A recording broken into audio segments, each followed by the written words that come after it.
The Brabus Rocket, a fine-tuned supercar with a 730 horsepower engine that can hurl you towards the horizon at speeds of over 360 kilometers per hour. The key to this face-warping performance is a year-long engineering process that stretches the laws of physics to the limit. So when it comes to pimping the ultimate ride, how do they do it?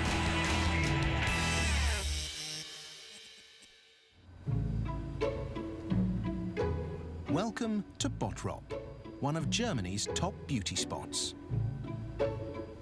At the heart of this historic town lies Brabus, the world's biggest car tuning company. It's the place to head if you're hankering after a little extra horsepower. If you're an autoaholic with money to burn, Brabus will happily handcraft you a super-tuned motor to burn up the autobahns, as Sven Gram explains.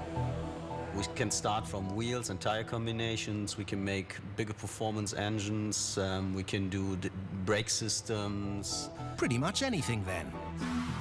Brabus are masters of the dark arts of car tuning. In their skilled hands, a great car can become an awesome car.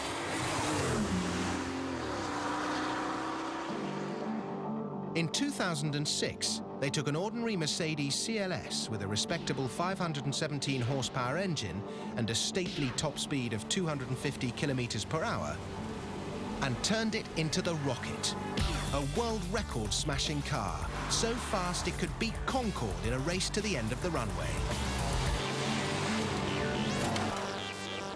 To begin the transformation, another Sven starts an engine overhaul by stripping it down so the cylinders can be enlarged. The cylinders are placed in a grinding machine, where a diamond-tipped bore gradually wears away the insides, increasing the volume. But big cylinders on their own aren't enough to move the Merc into the big leagues. To get more muscle from the motor, Brabus adds a new turbocharger, which forces more air into the cylinders. More air means more fuel is burned faster, which means more power. The engine that Sven is working on did originally have a turbo, but there are turbos, and then there are turbos. At full speed, the new turbo operates at 150,000 revs per minute, creating intense heat. And they need to know it'll withstand the stresses of high-performance driving. So it's heated to 1,000 degrees Celsius until it glows red hot to make sure it doesn't melt. But it's not just the turbo that has a hard time at high speed. The entire engine has to be tested thoroughly. So the finished super-powerful engine is wired up like a patient awaiting a triple bypass to a $5 million suite of performance testing machines. The engine works, but they've got to get it back into the car. And it's now much bigger than it was before the Svens got their hands on it. So colleagues David and Alphonse have to install the $85,000 power plant with extreme care. The modified engine sucks in twice as much air and fuel as it used to. And what goes in must come out. So 4 new sports exhausts are fitted to prevent potentially disastrous accumulations of gas. Even a tiny build-up of pressure in the rear end decreases performance. But it takes more than a super powerful engine to make a super performance car, as Sven 1 explains. It's a problem because you couldn't handle the car, you have so much power and couldn't control it. A car this fast has to be able to stop fast.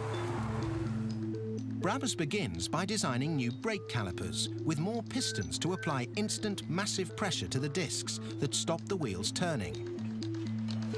The new calipers are clamped onto the 30-centimeter wide vented brake discs to make sure that your new car stays on the road and that you stay out of hospital. But big brakes aren't enough to keep a 360 km/h car on the road. At high speed, it could literally take off because of the increased airflow under the vehicle. So entire new body parts are crafted to improve the aerodynamics and provide downforce to keep the car glued to the tarmac. Of course, there's no point showing off by burning away from the lights if you don't look the part. And Brabus cars get the full gangster treatment. But the low rider look serves a practical purpose too. The new wheels are much larger to fit round the big new brake discs, and much wider to handle the massive amounts of torque from the new engine, and much, much cooler. Before it's unleashed onto the autobahns, they have to know how the newly tuned car performs at different speeds. The rolling road is the final test. From 0 to 320 kilometers per hour without budging an inch.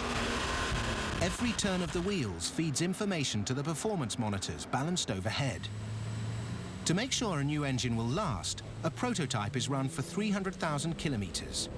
That's like driving around the world over 7 times. The newly tuned motor has been through engineering hell, and it's almost complete. But for any self-respecting Russian oligarch, there's one more must-have: your own bespoke interior.